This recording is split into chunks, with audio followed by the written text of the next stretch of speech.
তুই ভুলে গেলি কোথায়? তুই পাগলের মতো রাস্তায় ঘুরতিস, সেখান থেকে তোকে তুলে এনে আমার বাসায় আমি চাকরি দিয়েছি। তাছাড়া আমরা নিজেরা যা খেয়েছি তোকে তাই খাওয়াইছি। তুই কখনো গার্ড মনে করি নাই, নিজের ছোট ভাই মনে করেছি। আর তুই কিনা আমার বউয়ের সাথে এমন নষ্টামা করেছিস। আর আমার ভাবতে অবাক লাগছে যে তোর মতো একজন শয়তানকে আমি আমার বাসায় চাকরি দিয়েছি। যা, তুইও আমার বাসা থেকে বের হয়ে যা, বের হ, বের হ। আরে তুই এখনো দাঁড়িয়েছিস কেন? যা, বের হ। আমার ভুল হয়ে গেছে, আমাকে ক্ষমা করে দাও। ছি ছি ছি, আমি এরকম নোংরা কাজ কি করে করলাম? এটা করা আমার এই হাত ছাড়। উচিত হয়নি। শোন, আমার একটা কথা শোন, তুই কোনো ভুল করিসনি। তুই যদি 1000টা ভুল করতি আমি তোকে 1000বার ক্ষমা করে দিতাম। কিন্তু তুই যে নোংরামি করেছিস না, বেশ্যাখানা খুলে বসেছিস আমার বাসায়, তোকে আর যাই হোক কখনোই আমার বাসায় রাখা যায় না।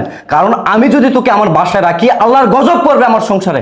আমার সংসারে কখনো বরকত বসবে না। যা, বের হ, যা, যা। হায় আল্লাহ, আমি কাদের এতদিন বিশ্বাস করেছি।